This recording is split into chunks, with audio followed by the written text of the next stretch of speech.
ಇಲ್ಲಿ ನಿತ್ಯವೂ ಕಾಡ್ತಿದೆ ಕುಡಿಯುವ ನೀರಿನ ಅಭಾವ. ದಿನ ಬೆಳಗ್ಗೆ ಎದ್ರೆ ಬಿಂದಿಗೆ ಹೊತ್ತು ಪರದಾಡಬೇಕು ನೀರಿಗಾಗಿ ಜನ. ನಗರಸಭೆ ಅಧಿಕಾರಿಗಳಿಗೆ ಕಾಡಿ ಬೇಡಿದ್ರೂ ಸಿಗ್ತಿಲ್ಲ ಕುಡಿಯೋ ನೀರು. ಶಿಡ್ಲಘಟ್ಟ ನಗರದಲ್ಲಿ ನೀರಿಗಾಗಿ ಹಾಹಾಕಾರ ಮುಗಿಲು ಮುಟ್ಟಿದೆ.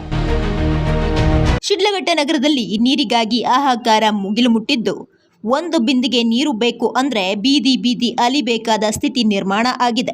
ನಗರಸಭೆ ಅಧಿಕಾರಿಗಳನ್ನ ಕೇಳಿದ್ರೆ ಈಗೋ ಆಗೋ ಅನ್ನೋ ಹಾರಿಕೆ ಉತ್ತರ ಸಿದ್ಧವಾಗಿರುತ್ತೆ. ಇದರಿಂದ ಜನ ಕುಡಿಯುವ ನೀರಿಗಾಗಿ ಪರದಾಡಬೇಕಾದ ದುಸ್ಥಿತಿ ಎದುರಾಗಿದೆ. ಕುಡಿಯುವ ನೀರಿಗಾಗಿ ನಿತ್ಯವೂ ಪರದಾಟ. ಬೀದಿ ಬೀದಿ ಅಲೆದ್ರು ಬಿಂದಿಗೆ ನೀರು ಸಿಗದೆ ಒದ್ದಾಟ.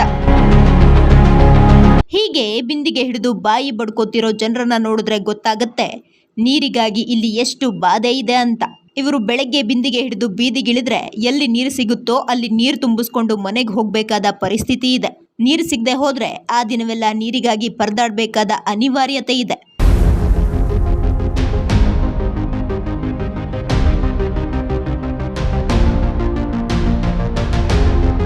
ಕೇಬಲ್ ಕೊಡ್ತಾ ಇಲ್ಲ. ಆ ಮೋಟ್ರು ಬಿದ್ದೋಗಿರೋ ಮೋಟ್ರನ್ನ ನಗರಸಭೆ ಬೀಳಿಸ್ಬಿಟ್ಟಿದ್ದಾರೆ. ನಾನೇ ಎತ್ತಿಸ್ತಿದ್ದೀನಿ.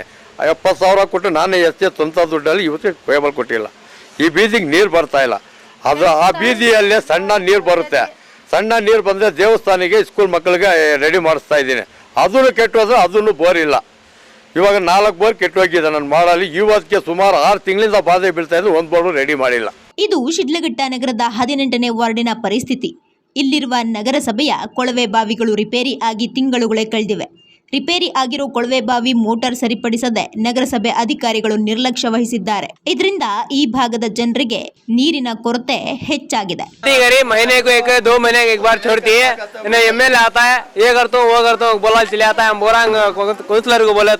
पानी अब छोड़ दो, सुबह छोड़ दो, बोर ये होगा, केबल चलेगी है, उनके ऊपर हमें ये करना होता है। क्या एमएलए आया तो एमएलए ने करना क्या, म्यूनसिपलिटी ने जाकर हमें गलाटे करती हैं भैंसे इधर है। पानी होना गली में पानी आ रहा नहीं, क्या करना था हमें सभी है। पानी पीने तक नहीं है, नहाने तक बच्चा डालने तक ये नहीं ना, क्या करना था हमें सभी है। पानी नहीं तो पानी की सहूलत करको जो कौंसलर साहब को बोल रही। ಇಲ್ಲಿರುವ ನಗರಸಭೆ ಸದಸ್ಯ ತನ್ನ ಜೇಬಿನಿಂದ ಖರ್ಚು ಮಾಡಿ ಮೋಟಾರ್ ರಿಪೇರಿ ಮಾಡಿಸಿದ್ದಾರೆ. ಹಳೆ ಮೋಟಾರ್ ಇಳಿಸಿರುವುದರಿಂದ ಮತ್ತೆ ಮತ್ತೆ ರಿಪೇರಿ ಬರ್ತಿದೆ. ಇದರಿಂದ ಅವರು ಕೂಡ ಹತಾಶರಾಗಿದ್ದಾರೆ. ಆದಷ್ಟು ಬೇಗ ನಗರಸಭೆ ಅಧಿಕಾರಿಗಳು ಈ ಸಮಸ್ಯೆ ಪರಿಹರಿಸಲು ಜನ ಒತ್ತಾಯ ಮಾಡ್ತಿದ್ದಾರೆ.